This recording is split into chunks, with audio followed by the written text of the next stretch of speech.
This is me on the left there. My name is Sherry Akeland. I'm the Associate Director at Omni Programs, and there is my email. So if you want to jot that down now, maybe you have a question that you think of later, or a question you don't feel comfortable kind of making known to everybody, you can feel free to email me anytime. If I discuss a topic and don't go into it as deep as you'd like, you have more questions, that's another thing you can email me about. Really just anything, anytime. Anything we talk about today, Omni does lots of different presentations about this topic and others. We are a independent nonprofit here in Sacramento. We primarily focus on prevention, which is trying to prevent young people from using alcohol and marijuana. We really kind of focus on those two because those are the two that are used the most by youth in Sacramento. But as you can imagine, preventing one thing often prevents another. So we do a lot of violence prevention and just family communications and things like that. And just like I'm coming here today, thank you, Twin Rivers Unified School District, for inviting me. I'd be happy to come to your school or church, or even if you wanted to get some friends together in your living room. Right now, everything's Zoom, but it is free anywhere in Sac County. So that's another thing you can email me about. This is our website. If you would like some further resources, again, on prevention type topics, we have a really good blog, a YouTube channel that has short videos about a lot of the stuff we're talking about, and then a resource page that you can access. And that's just at omniyouth.net. I do want to do a little shout out to our funders. The reason we're able to do everything for free in Sac County is because of our funding through the Sac County Department of Health Services. We're part of what's called the Substance Use Prevention and Treatment Services, or SUPTE, as sometimes they call it. But we're thankful to our funders for allowing us to be here today. Okay, just a real brief what we're going to go over today. This one's a little different, hidden in plain sight. What's that mean? Well, basically, overall, we're going to be talking about some of the ways that, and some of the products that are out there that enable, especially young people, to use drugs and alcohol included in there without anybody knowing. They can use literally right in front of somebody sometimes, and they don't know because of these sneaky products. So before I dive into the products themselves, I do have a show and tell to do later, but we're going to just briefly go over why should you be concerned? Why should I worry about what's in my kid's bedroom? They're only 12 or 13 years old. I really don't think they would ever do anything like that. And that's wonderful, but we're going to talk about why you should be concerned. And then why should I intervene? Is it because a lot of parents kind of wrestle, I don't want to invade their privacy. I want to be careful. But I'm going to let you know why you can't always trust their judgment at that young age. Then I am going to do a show and tell showing you some of the products available. We do highly recommend and ask that if there are any young people watching, that's the time that they kind of log off or go into another room, just because, showing actual products of how to use in secret. We don't want to be, giving anybody any bad ideas or tempting or anything too much. So that part really is just for grown-ups. Then really go into how a lot of especially social media is marketing to young people. There's a lot of tricks that they're using that are really just kind of ingenious, but insidious is more like it. Then we're going to talk about some drug use trends, especially stuff that just can be purchased over the counter. And then I'm going to leave you with some resources. So hopefully today you can leave here feeling like there's something that you can do if you're concerned. Okay, so why should I be concerned? Why should I worry about my young person? Again, as young as 12 or 13, 14, but why do I need to worry about that? Well, here's a really big reason, and a big reason that I love prevention so much.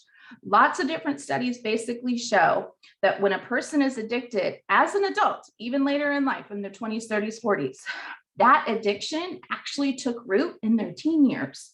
And what I'm talking about is, again, tons of different studies show this same thing. It's called the Age of Onset.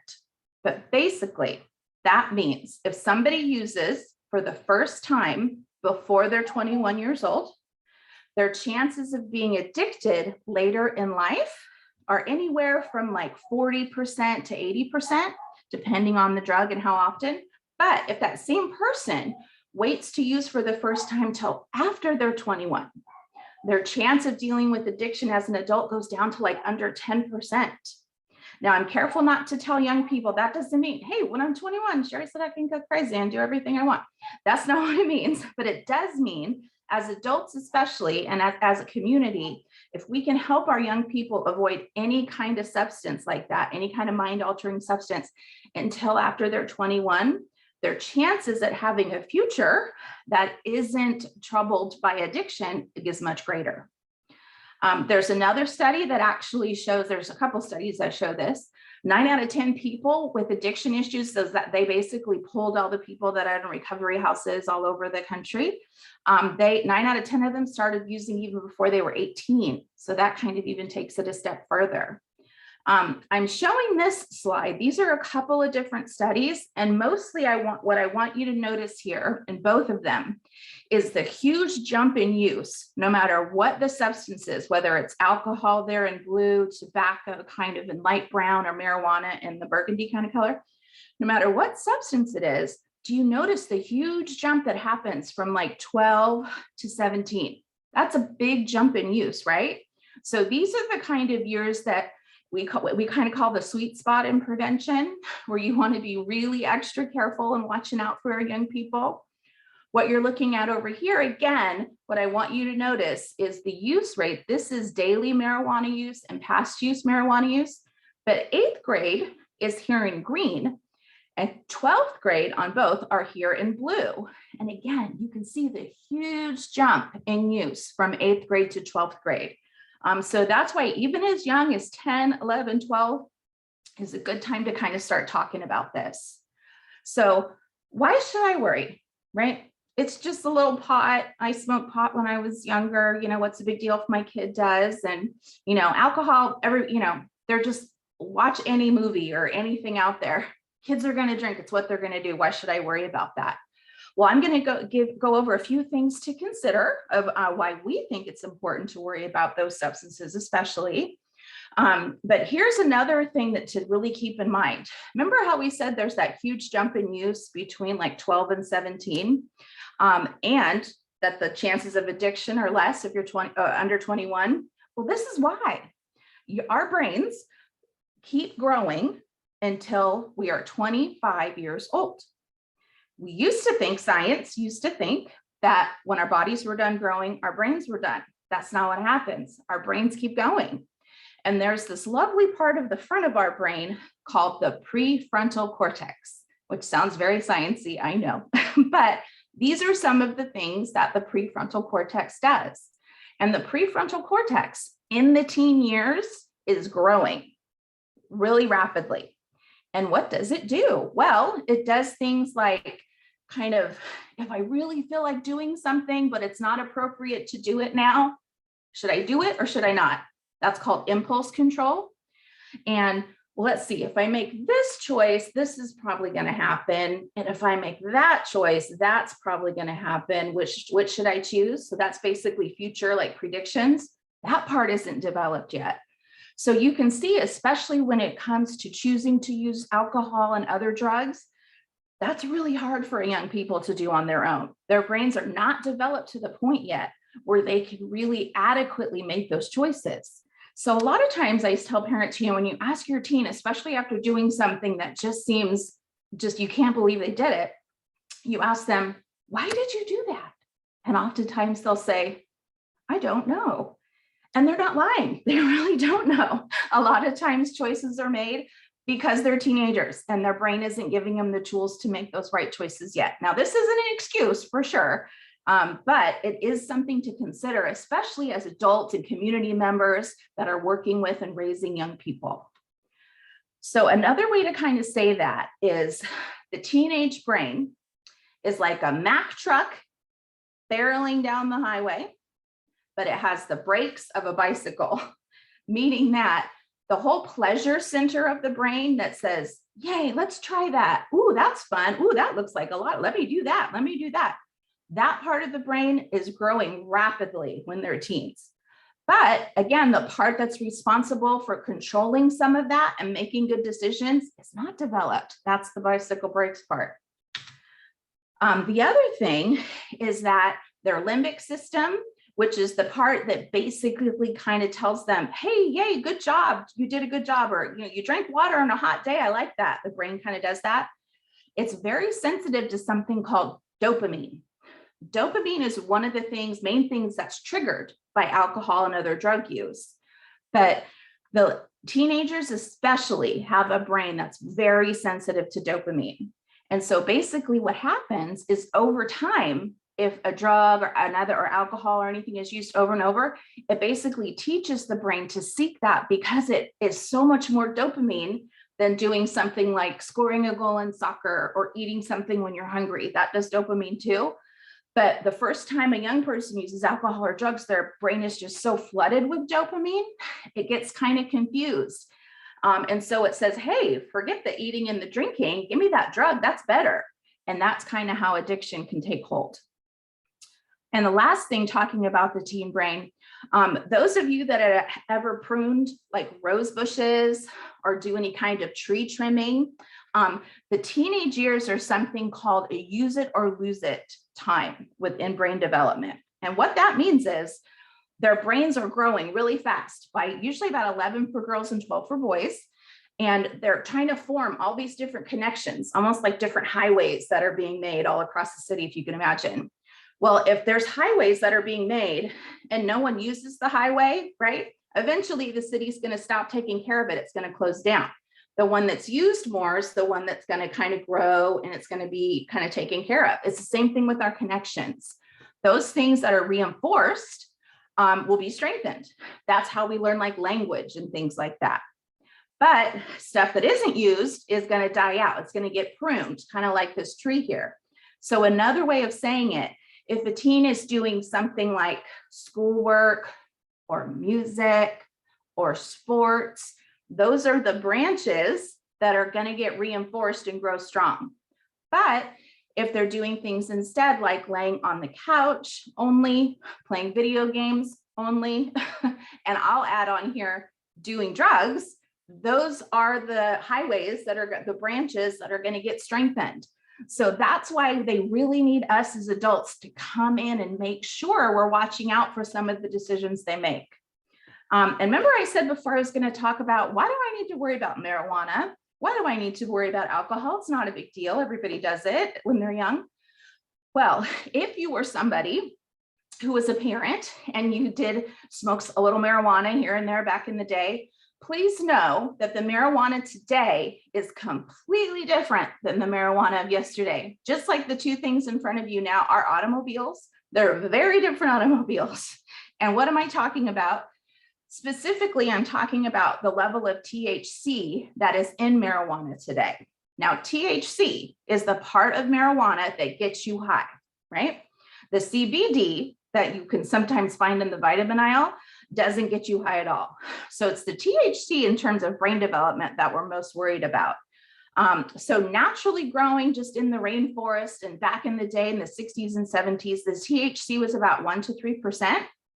But with increased use and legalization, people that sell marijuana are trying to make it as strong as they can because they think they'll make more money that way.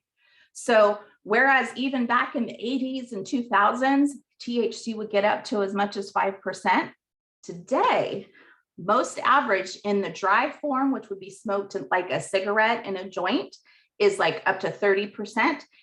That's it's changing a little bit up to like 35, 40%. But if you're talking about something that's used in a concentrate, and we'll talk that a little bit more later, some of the things that are used for that. But like in a vape, that can be up to 100% THC. So that's why I say it's such a different thing. Here's just some examples of that, because sometimes I tell parents that and they don't, not that they don't believe me, but they can't really, what? So you're looking here, here's some stuff sold at a dispensary. This is a form of marijuana called a concentrate, wax or butter, shatter, those are all names. You can see here that's almost 75% THC. This person is going to smoke 90% THC dabs. Here's a vaping pod that can go into your vape. That's 90% plus THC. And it doesn't smell like marijuana. It smells like wedding cake, which again, makes it a lot easier to use in secret. And the last thing I'm going to mention about marijuana today specifically is another thing to keep in mind is that it's not only the THC level that's so much higher in marijuana today, but studies are showing it could be because of the higher THC that people that are using, they're not just smoking a joint every now and then on the weekends or at a party. People that are using are most often using as much as every other day. Like this recent study that came out in 2016 said nearly 1 out of 3 people that are using marijuana are using it more than every other day. They're using it 200 times a year. This is from an organization called Smart Approaches to Marijuana. And what they did is they combined the data with the high THC along with the more usage of marijuana these days. And what they said, the change in marijuana potency today versus 20 years ago for like even an average weekend user is basically like the difference between the caffeine in a Coca-Cola in a 20-ounce bottle versus today, the caffeine would be 33 16-ounce cappuccinos. Now, I haven't drank cappuccino, but I know it's hot. That's a big difference, right? So it is something to consider. And alcohol is still by far the #1 substance used by youth, not only in the country, but in Sac County specifically. That is the #1 substance. Marijuana is really creeping up there. And some schools it has passed, but alcohol is something to really keep an eye on still in young people, because we have that whole addiction thing that can happen, but also alcohol is responsible for killing more young people every year than all the other drugs combined. So if you take all the deaths from all the other drugs out there and combine that number, alcohol still kills more people. And the big problem with that is because when young people are drinking, you see those red Solo cups, which is usually a signal of that.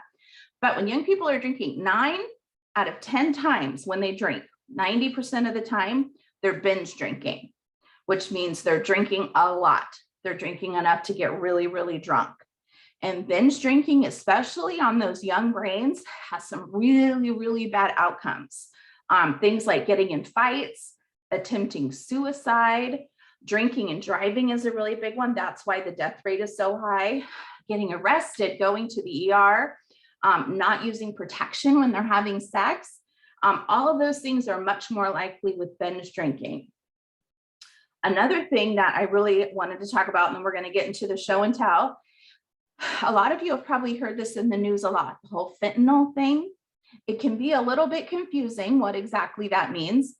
We actually have a fentanyl town hall coming up soon. And Jeremy or Scott, I can send you that info so you can make that available to your parents. There's going to be a lot of really good info on that. The reason this is scary, what fentanyl is, it's an illegal substance, but what people that sell drugs are doing is before they put the drug on the street, they're adding this stuff called fentanyl to it. And if you think about like salt in a salt shaker, like this, 1 little grain of salt in my salt shaker here could be enough to kill you if that's fentanyl. That's how strong this stuff is. So I encourage you to check out onepillcankillsac.com. And this is important to let young kids know, especially because they think if it looks like a prescription drug, then, oh, it's safe. Somebody got it from a pharmacy. Not true. A lot of the drug dealers and people that are selling it are making this stuff. And again, they're adding the fentanyl so they can kind of compete with each other and give the better and bigger high. But what's bad about that is sometimes it could just take 1 dose, 1 little bit of fentanyl, and that's it. You're dead. Which is a really, really sad thing to happen, especially to a young person. I explain it to young people like this. It's called the chocolate chip cookie theory. And basically what it means is, let's say you're making a batch of chocolate chip cookies, which actually sounds really good right now. And you're adding the chocolate chips, right? Let's say in a batch of 30 cookies, maybe 2 of those chips have fentanyl in it, right? You mix it up, you're making it, you hand out the cookies. Well, one person eats a cookie, their cookie doesn't have that little fentanyl in that batch, so they're fine. But you don't know if you're going to be the person to get that chocolate chip that is actually going to kill you. So it's never a good idea to take any kind of drug bought illegally, but it's especially not a good idea today. So this is the part I was talking about, the whole grown-up show and tell part. So if there are any younger people watching, this is the part where we really highly recommend for just grown-ups to be here now. This is where I'm going to physically show you some stuff that I have here. And keep in mind that everything I show you is purchasable on the internet for under like $15 and under. A lot of them were purchased on Amazon, so they're really easy to get. So here's one of the first ones. Did you know you can buy this on Amazon to hide your drugs in, right? Looks like a normal Dasani water bottle, right? It even has water in it. But check this out. Little sneakies, ready? You can see I'm gonna just do a little twist. Boom, there's a place right in there to hold your stash. Now, don't worry, this is oregano. It's not, it looks like marijuana. But the reason I eat, because we sometimes pre-COVID, we did these items out on a display for parents to kind of experiment with and look at. And I add oregano specifically because when the top is on, you can't smell anything. And as soon as you take the top off, the oregano smell really comes through. So again, it even looks like there's even water in here. And what they're marketed as like safes to hide your money in your house. Now, I don't know why safes have to be odor proof, but these are. Here's another item. I don't know how they get away with the copyright stuff either. Here is another Arizona iced tea, especially is real popular with young people. And it looks completely like a legit can. It even kind of feels about the weight of one. But again, you can just screw the top off and boom, you have your little area for putting your oregano. And again, my eyes are watering a little bit because the smell is so strong once you open it up. It's quite amazing how much it's able to kind of hide that scent. And again, it's advertised as a bank on Amazon. Here's the last one of those types I'm going to show you. Again, looks like the Suave hairspray on the Walmart aisle, right? Looks exactly the same. The top comes off.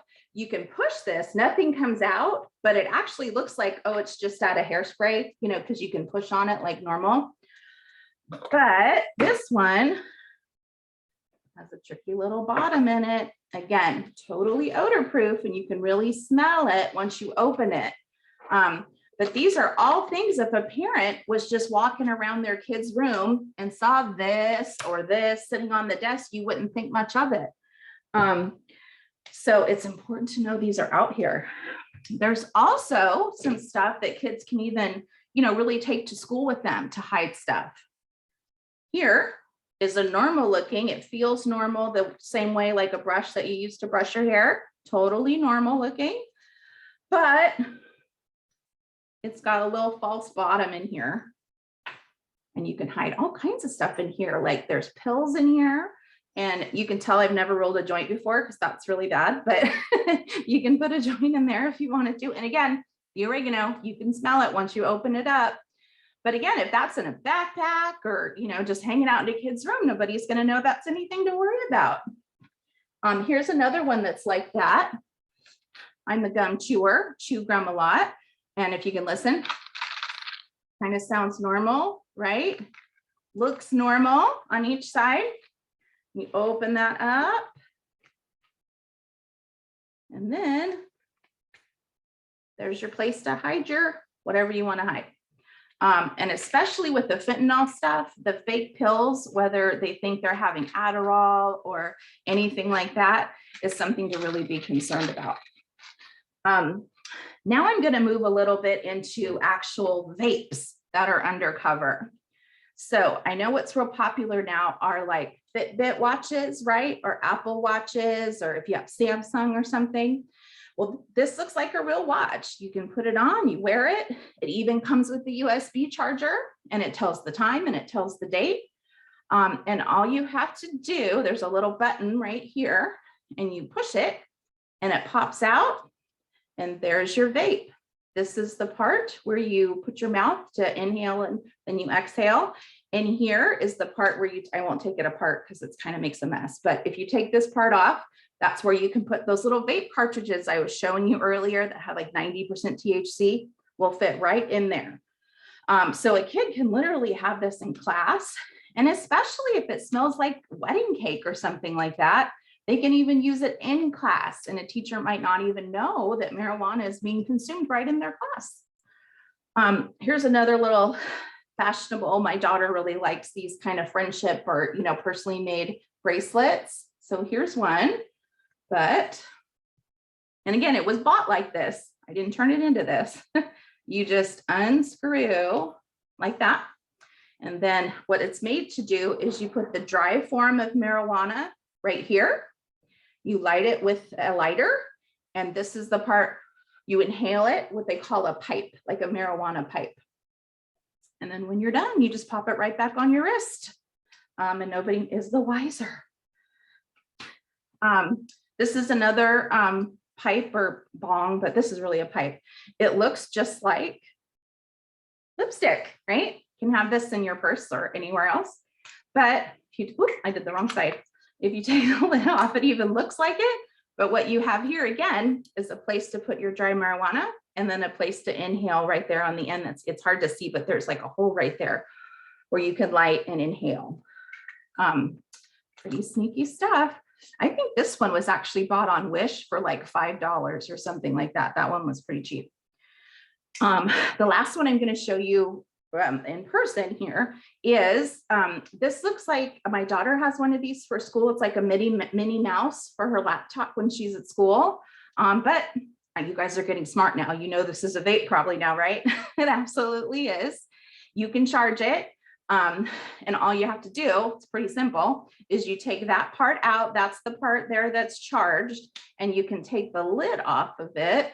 You can tell I don't do this very, I'm not good at this. You take the lid off of it, and there's actually the button here that acts like a jewel. If you've heard about jewels a lot, that you can actually release the vapor to inhale and then exhale. So those are just a few products that are out there. We do have other ones that we do on display, but they don't show as great via computer. There's like false books, there's tissue boxes, there's shoes. The shoe is really cool, but I've tried a million ways to try to get it to show over the computer and you can't really see. But clothing that is specifically made with stash spots in it. Okay, so here's some other items. The one that really kind of gets me the maddest is this one in the middle. This is a product called Vapeware. And this young lady in this picture is wearing a vape right now. She could lift this little part up, insert that into her mouth, and use nicotine or marijuana really anywhere. How this works is there's a little cartridge system underneath on the inside of the sweatshirt where you put the little vape part, and then it's a little tube system that goes up through, and the strings that are usually used to tie the sweatshirt are used to actually vape, either marijuana or tobacco, whichever. There's a lot of phone cases. This is one of the most popular ones out there that looks like a normal iPod or iPhone. iPods are no more. iPhone or Samsung case, and you just pop this little part out, and that's the part you inhale from. If you look here on the right, they even are going old school a little bit. These look like Game Boys. They look like handheld video games they're used to use. A lot of highlighters, Sharpies, pens, fidget spinners, bracelets. This is getting so bad. In fact, the FDA specifically sent a letter to several companies. Puff Boy that you see here and Vapeware were two of them. And they told them basically, knock it off. We know you're making these products just to lure kids. Stop it. Now, I haven't heard what happens if they don't stop it or what's happened since then. But I think it's good at least the FDA is, in their own way, letting people know about this. Here's another product that came up on my Facebook feed. Boy, did they not know who they were selling to. But what this is, you see these young people, again, it looks high school age to me. They definitely don't look over 21. These are little silicone cases that are hollow, and you can put over cans. to disguise. I don't know why you would need to disguise your Coca-Cola can, but if you want to hide beer, and again, drinking it in the school cafeteria, right in front of your parents, or if a parent comes to your room, looking at these from afar, they just look like normal items. These are other items that are sold on Amazon specifically for alcohol. Everything you see here is actually marketed for people to sneak alcohol, usually into, they usually say like to sporting events or things, but I'm sure you can imagine young people know they can use these too. They have lotion and suntan lotion bottles that are made that you can just open them. They even come with a handy funnel, so you can pour your alcohol right in them. These are female items that I know if a young, especially if it was a man searching a woman's purse, he's not going to go through those, but they're actually called booze tubes. They look like feminine hygiene products, but they are made to put shots of alcohol in. This is called the Smuggle Mug. It's a flask that looks just like an umbrella, but it isn't. If you tried to use it for an umbrella, it wouldn't work. This is actually a place, again, comes with a handy funnel that you can hide your alcohol in. This is a woman's bra that comes and you can fill it, and then you have this little tube that you can sneak through your shirt and just kind of be drinking. So your breast size shrinks from the beginning to the end, but interesting. And then the last thing on this is actually these mittens that come with these interesting little pouches that, again, you fill with alcohol. And this little red spout here comes out of the hole that's in the thumb, so that if the kid's just hanging out or somebody, all they have to do really is just go like this. And that's how they're drinking their alcohol in secret. Now, if you're over 21, I can't imagine too many instances where things like this would be necessary. I guess I can kind of see the argument if you do want to sneak alcohol, but to me, these are marketed especially for young people. And the alcohol industry is still up to their young tricks. Here's some ads. Looks like a makeup ad. Here's a Marvel character, a video game. If the kid sees this, their eyes are going to be drawn to it. These are all local magazine articles from local magazines. Here's another thing. Do you believe everything on your screen right now has marijuana in it? These are all marijuana products. Very colorful. They taste like candy. They look like candy. Some of them are drinks like fruit punch, root beer. Ripple on the right here is actually a clear little packet. I was going to show you. If you ever do, I do like these little crystal light packets, you know, in my water. You just pour them in your bottle of water and then you have that. Those are the same thing. You're supposed to mix them with water, but it contains THC. You can see, if you look really closely, the little label here that says THC. If the product is purchased illegally, that's what they're supposed to have on it. Now, the Ripple is basically a powdery substance, light crystal light sort of, but it has THC. It has no color and it has no odor. So it just looks like a bottle of water, but you're actually ingesting THC.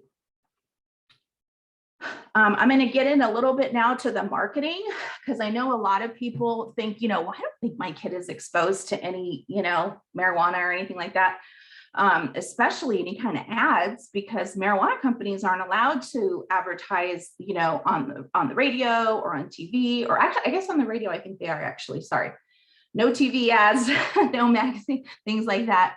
Well, here's what the industry did about that. What you're looking at here is you're looking at like 15 to 17-year-olds is the light blue, 18 to 19-year-olds is the dark blue. And they asked them on all these different social media platforms, Facebook, Twitter, Instagram, how, you know, what percentage, how many of you have seen a cannabis ad on your feed? And that's just the feed that when you're looking at Facebook and trolling through the things that just kind of pop up. Well, here's what's interesting about this is when you place an ad on Facebook or any of these other platforms, which I've done for our organization, you select the age range that you want to see your ad. You specifically say that, not just age, but you say, you know, male or female or transgender, or you can say their what part of Sacramento they live in, things like that. But so what that tells us is, if those of you are putting 2 and 2 together here, if you're 15 and you're seeing a cannabis ad on Facebook, that company specifically placed that ad in your feed. Now, if you're not 21, you're not legally allowed to use their product, but this is how it kind of gets shown to them. And we do need to be concerned about that, because just like we learned with tobacco and with alcohol, the more often young people see these things, the more normal it feels and like no big deal to do it. That's why, in fact, youth who either liked or even follow a cannabis ad page on one social media platform were 7 times more likely of being a lifetime cannabis user. So that's what they're hoping. Remember how we said earlier, the younger you use, the more likely you are to be addicted? Well, we're not the only ones that know that. The cannabis industry, the tobacco industry, the alcohol industry, they all know that. They want to hook them young so they have a lifelong customer. It's not an accident, believe me. This is something new. I know a lot of you probably have seen people got pretty upset with the vapes, especially when it comes to tobacco vapes, because they were coming out with all these delicious flavors that were having kids using at enormous rates. Now, this happened pre-COVID, so it was really in the news. And then once COVID hit, obviously, other things were more important. But basically what happened, a lot of places, especially here in Sacramento, I know that our Tupi people know, worked really hard to get the flavor ban. But what they've done to get around this is the flavor ban is only good for the reusable vapes. If it's a disposable vape, it can still have a flavor. So Puff Bar is one of those. And Puff Bar took it a step further. They said, we're going to call it tobacco free. There's no tobacco in this, which we as adults know, well, it's not really tobacco I was worried about. It's the nicotine, right? It's the nicotine that's hurting everybody. But young people, it seems to be working, because studies show that where some people would never use an e-cigarette or vape tobacco are saying, hey, I might do a Puff Bar because it's tobacco free. But again, the nicotine is the part that we're worried about. That's the part that messes with your brain. That's the part that causes addiction. Now, this is something, okay, Jeremy and Scott, this is what I told you guys about that I heard about just the other day and I had to add to my presentation. I just recently read this study, basically found these people went undercover. It's an organization. They put undercover agents posing as 13 to 17-year-olds on Instagram, and they tried to find out if Instagram would show them ads and hashtags, and I'll tell you what those are in a minute, for drug dealers, basically, that are advertising openly on their platform. And what they found is it only took about 20 seconds to connect with a drug trafficker, drug dealer is another word, about 20 seconds for those that are 13 to 17. Now that Instagram thinks that the person using it is 13 to 17. It took them 20 seconds to get to a place where they could purchase drugs. Basically, here's a quote from one of the undercover people. When one of the teen accounts logged onto Instagram, it took 2 taps to reach an account claiming to sell Xanax and fentanyl, but it took 5 taps to log out of the app. So it's longer to log out of Instagram than to get drugs on Instagram. What you're looking at on the left here is, this is Instagram specifically. This is the way that most drug dealers, drug traffickers, whichever you want to use, are contacting kids through Instagram. Kik, K-I-K, Kik, depending on who you ask, is basically a text message app. It's a free like WhatsApp or something like that. So what they'll do is a lot of kids have their text linked to their Instagram. So they'll direct message them. Email is another way, but you'll see usually it's those text message that really does it. So I know I was thinking, well, gosh, if we just tell Instagram about this, maybe they can, fix it. Turns out no. 50 of the posts that they found in this undercover operation were reported to Instagram. And Instagram said, well, about 72% of them don't violate our policy. So there's nothing we can do about it. So they're still there. So according to their guidelines, what they're doing is still okay.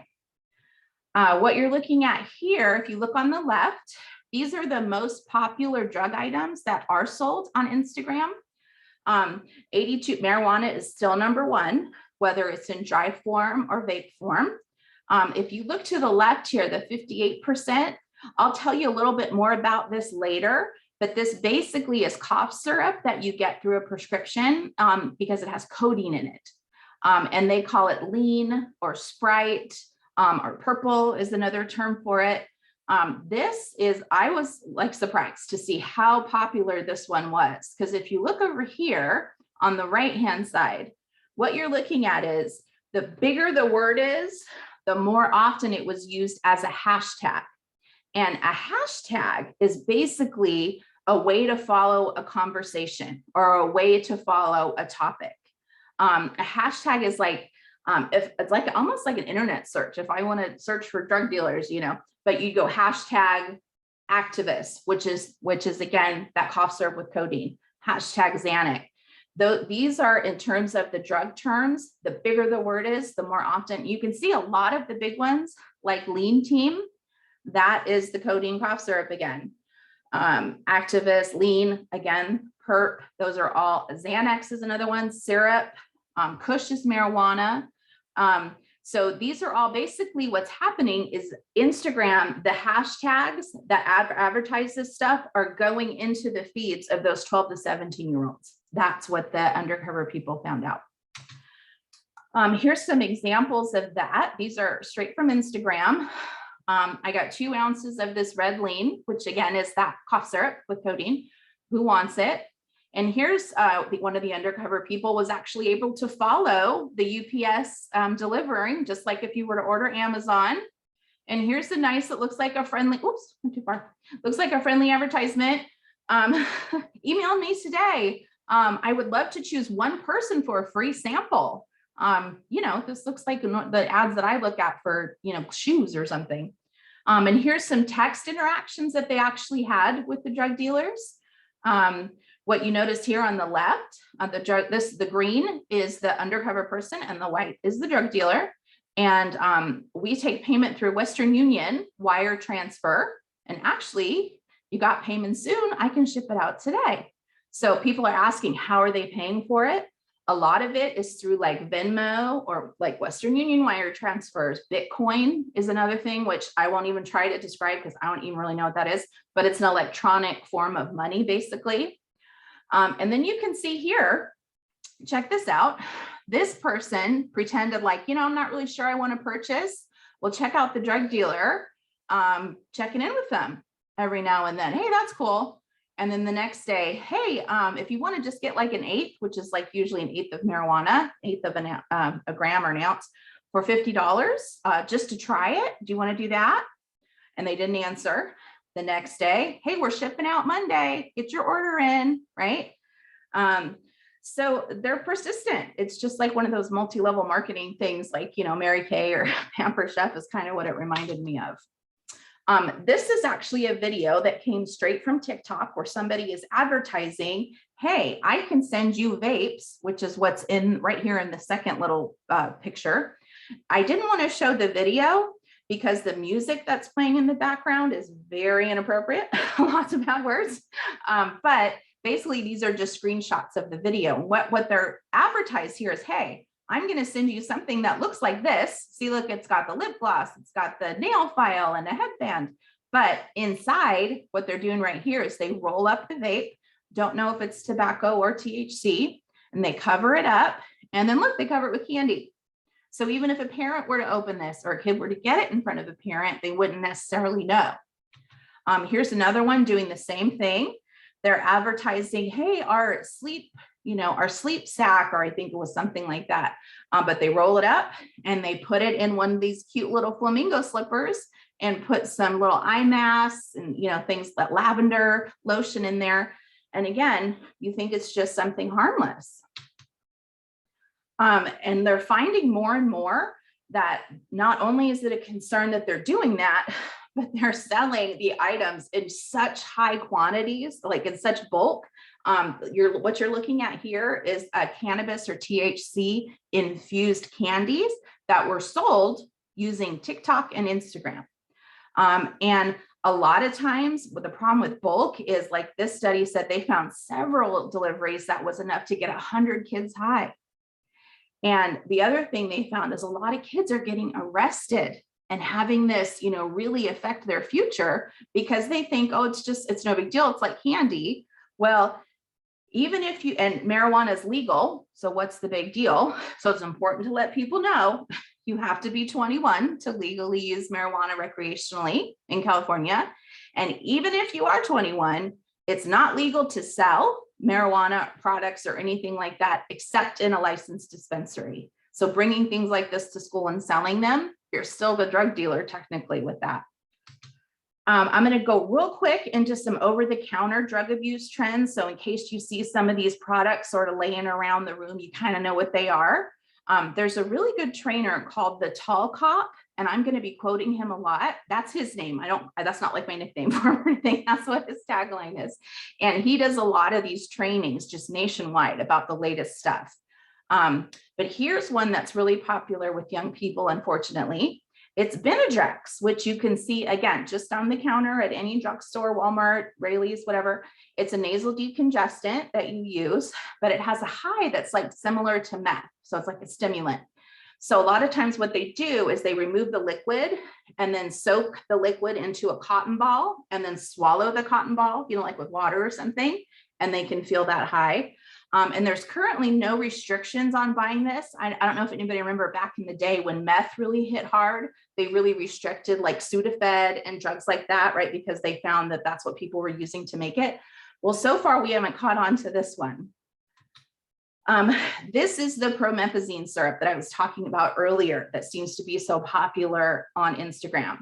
If you see anything, any kind of clothing or, stickers or anything like that with this dripping stuff, that's kind of what it's talking about. Any t-shirts or anything with the double. Here's our poor little Kool-Aid man that's being used to advertise this stuff. But basically it's cough syrup with codeine. And they usually mix it with like Sprite for some reason. That's the one of choice. And either that or they soak Jolly Ranchers or candy in it. Things that are called purple drink, ACT, dirty Sprite, lean. If you see those words, especially in texting that you're noticing, that's really what they're talking about. Imodium is another thing. Actually, emergency rooms, especially when we had our shipping issues with China there at the beginning of COVID, people were overdosing on these anti-diarrhea medications because they found out that the effects of using a lot of it was similar to that of opioids. So people that had an opioid addiction needed to find a way to get their high. And it's not just 1 or 2 packages. They were using 62 times a designated amount. I can't imagine what else that does to your body, but I wanted to show you guys these things because if you find 10 boxes of Imodium in your kid's room and you're like, oh man, they must be really having stomach trouble, I would look into that a little further because there might be something else going on there. I added this because this was one we had like 3 questions on last time. What are inhalants? Inhalants are basically things you can purchase, again, almost anywhere. They have restricted spray paint a little bit, but there's a lot of over-the-counter stuff like hairspray, whipping cream, whiteout, glue, Sharpies that you can purchase. And basically what they do is it's the aerosol kind of that they put like into a bag, whether a lunch bag or plastic like Ziploc bag, or they can put it into balloons and then they inhale that. And it kind of gives you a drunk feeling. It's actually really super dangerous because it's super bad for your lungs and it makes your lungs not be able to function. I actually showed up at, my friends and I rented a cabin in Tahoe about a year ago. And when we pulled up next to the trash can was tons of this stuff that you see here, balloons and these little silver cartridges.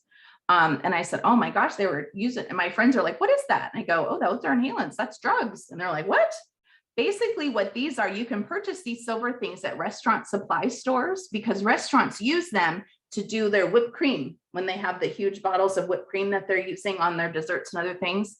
And what they're doing is inserting the liquid and the vape from the vapors from those into the balloon and then inhaling them. Nutmeg is another thing. This isn't super high. I haven't heard about this a lot in our area and other areas it's popular. And again, I only mention it because if you see like 10 empty bottles of nutmeg in your kid's room, don't just, oh, well, they're learning to bake. You might want to check further because The spice in the nutmeg actually gives you kind of a feel-good high, but you can overdose on it. You can get it actually called nutmeg poisoning is something that ERs are seeing sometimes. Some have died from eating too much actually, but again, the amount is way more than you can eat that you probably even have in your right now.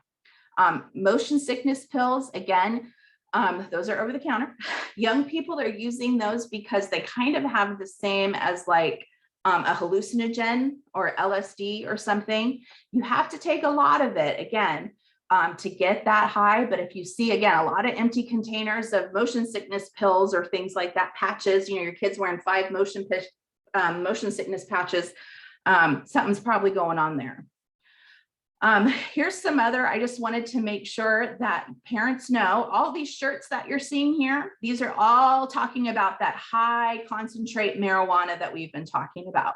Loud is another, like they text, I want some loud, I love loud, I'm looking for loud. That's that high potency marijuana. All these shirts, if you walk into a mall and go into like Spencer Gifts or something like that, you'll see these shirts. Girl Scout cookies, that's a strain of marijuana. Skittle, I can't even say that, is a strain of marijuana. Kush, lemon tree, all of these are strains of marijuana. Parents also have asked me about this. This kind of looks like a marijuana bong, but what this is something called dripping, where there's over, I think it's up to 3,000 videos now on YouTube that show you how you can take the dry form, leafy form of marijuana and turn it into the concentrated form that you see here. And that takes a 30% THC marijuana leaf into a 100% THC marijuana liquid. And what they do is they drop the liquid or the wax in this little part here, and then light that and then inhale the fumes from it. Now, dabbing is a little different. That's done mostly with vapes. And what you're looking at here is you can get for about $1 a piece, you can get 100 of these vape cartridges, go on YouTube, make your own concentrates, and then purchase these online, which are called e-liquids that turn the marijuana into lemon or mango or kiwi or something that smells and tastes good. So again, all these products are out there and available for young people to use. Parents have also asked me, if I find a vape, how do I know if it's nicotine? How do I know if it's THC? Well, one way, it's not 100%, but if it's very kind of oil looking, like if you're shaking salad dressing and it kind of sticks to the sides, that's THC, it's more oily. Nicotine is much more liquid. If you kind of shake it, it doesn't have that part of it that kind of hangs onto the sides. So that's all the, I'm so sorry, I feel like I just gave so much bad news, but I do want to leave you with some resources. So if you are concerned and you want some help or have further stuff, this is a good place for it.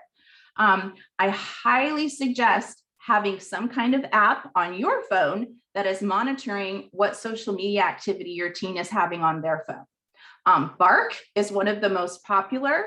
You can go on their website and see what they do. Now, Bark does cost money, but there are a lot of places out there that are free. And again, I am going to send this PowerPoint slide. I'm going to send that out so everybody that's here today will get a copy of it. Because if you click or put on the link that's down below, it actually has a list of like 10 free apps for parents to monitor their kids' social media. So you can look at that and pick which one you think is best for you. There's also drug screening tests. If you find some stuff and you're not sure, you can go down to Walmart or Amazon and purchase these tests. These are all done through urine. And this one, for instance, will let you know whether it's marijuana, cocaine, methamphetamines, opiates, lots of different things. They're all available to purchase almost anywhere. This is a new company that just came out in October. They actually have at-home kits that will test for THC and fentanyl. And what it is, it's like a pen, and you rub it like on the pill or the candy if you're worried, and then you rub it on like a little flat surface. And if it turns a color, it tells you if there's THC or fentanyl in it. So you can check them out. Those do cost. I think it's about $20 for like 4, and the THC and fentanyl are so separate, but you can check that out.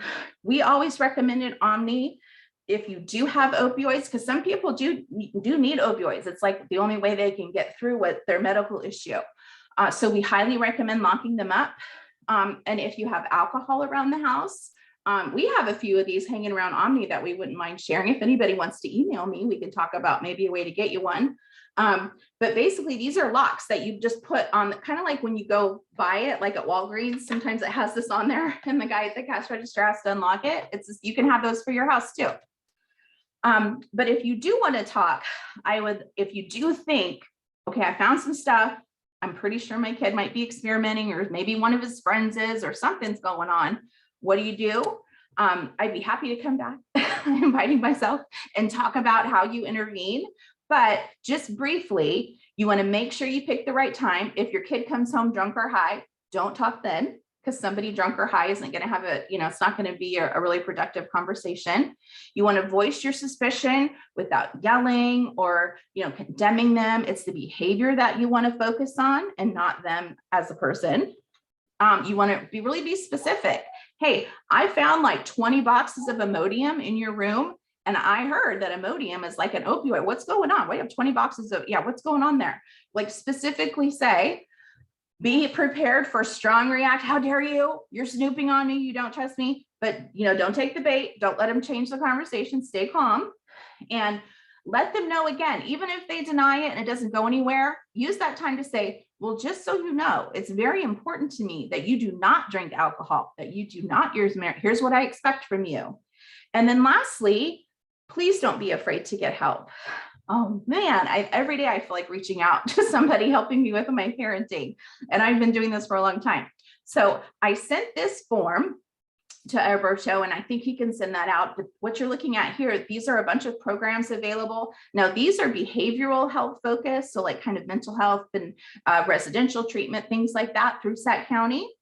And then this, actually, you would need to go to the website on the top once you get this. But what this is a living document, which means we're adding to it all the time. It's about, I think it's 6 or 7 pages now, and this is just one page. But it has youth wellness resources in Sacramento County, and almost all of them are totally free. So you can kind of look at, what the description is, what the organization is, what the age is, how to contact them, an actual phone number, not just a website. You can talk to somebody. And I can't recommend this enough. The Talk They Hear You app. Get that on your phone. Like right now, if you don't have it on there, it's on my phone. It's free, and it's from Samsha. And basically what this is it helps you have specific conversation. If you don't know how to bring it up with your kid, maybe you don't think they're using, you have no evidence that they are, but you want to make sure they never do. They'll help you through that. And again, here's some examples of some of the fact sheets and resources that we have on our website. And here's an invitation to the Sacramento County Coalition for Youth. We are a part of that as Omni Youth Programs, and we're trying to stop youth marijuana and alcohol use in Sac County. We'll meet via Zoom once a month. We'd love to have you. And that's it for me. Again, there's my email on the right there, sherry@omniyouth.net. We'd be happy to do trainings for you. Chris is our outreach coordinator there. I could come back and talk about how to intervene with your teen, or, what to say, what not to say, or 7 tips to go to a party, any of that stuff. I'm available anytime, anywhere. So thank you.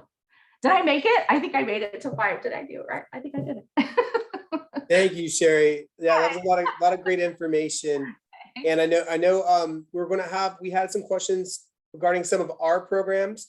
But before we go over our programs, what we're going to do is, Sherry, if you mind going to the last slide. We're going to go ahead and launch that poll, just for the respect of time, since it is 5:02. Sure. So we're going to launch a Zoom poll. You should see it coming up right now. And if you guys could just take a few minutes here, or a minute or two, just to answer the questions regarding the training today. And obviously question 5 talks about some of the resources that we'll be discussing around our programs. So I'm not going to read these questions, because you're going to be able to see those questions as they pop up on your Zoom poll. But I just wanted to show that those are both in English and Spanish. So we're going to go ahead and go back to our programs while you're answering those questions. And we'll talk a little bit about what we do with programs. There we go. Awesome. Scott, would you like to take this one? Yeah, sure. So as Jeremy said, Jeremy and I'm Scott Kaiser with Twin Rivers as well, with Student Services. And we focus on supporting our youth about alcohol, tobacco, and drugs. So we are grant funded for tobacco, but we're never going to leave a kid stranded if they're in need of support. So if you guys are in need of support, feel free to reach out to us. Obviously, Edalberto put our contact information in the chat.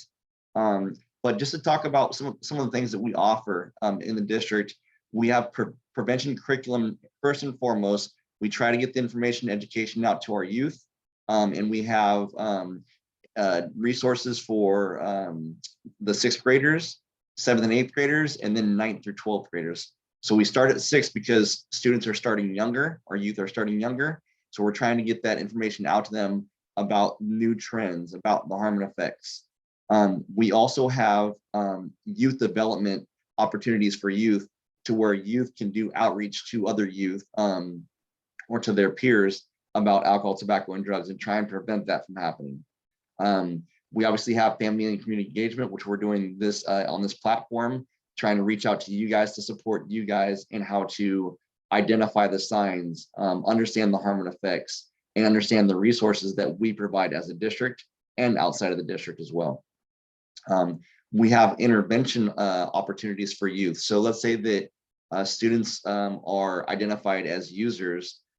Administrators, principals, counselors, teachers can reach out to myself and Jeremy, and we go out and provide intervention one-on-one or in group atmospheres to talk about the harm and effects, talk about how to create a pathway with cessation, kind of giving them health treatments. So we work on that with our youth. And then through that intervention, we identify if they want to quit, which hopefully we encourage them to do. We have Cessation Efforts. We have for vaping and smoking, we have Kick It California, and then we have Why Vape. And as well, we're partnering with Omni Youth and other community-based organizations to offer very, very low cost or free services in addition if they need further support that's outside of very, very small intervention that we offer. We typically offer 3 sessions of counseling, and then in the 3rd session we invite the parents to be on board to help out with that intervention and help out the parents with dealing with that cessation in the future. And then lastly, we have Care Solace, which is a concierge, a mental health concierge. So if students are having mental health concerns, we link them up we obviously ask the parent first and then obviously it's confidential. We ask the parents if we can support them and basically make a referral to Care Solace. And what Care Solace does is they find out kind of what kind of support you guys need as parents and for your child or your student. And then they reach out to you to find out, based on income based, you can be eligible for a lot of different services that can support your student. Next slide. So the way kind of the intervention process works, if your child is in need of support, it can be identified at the school site. That's typically how it happens. If a student has it on school, whether it's alcohol, tobacco, or drugs, the administrators reach out to myself or Jeremy, whether it's from health services staff, nurses, counselors. They reach out to myself and Jeremy, and then we go out and provide intervention to your student. We obviously link up to you as a parent first, and then we go out and see your child. And then last slide, please. And this is our contact information. Should you feel the need to reach out to us, if you have any concerns about your child or suspect something is different about them, please feel free to reach out to us, and we will get the support to you as needed. All right. Thank you, Sherry. Sure. And thank you so much, Sherry, for that content. There was so much positive information out there for parents. I even learned some stuff as well.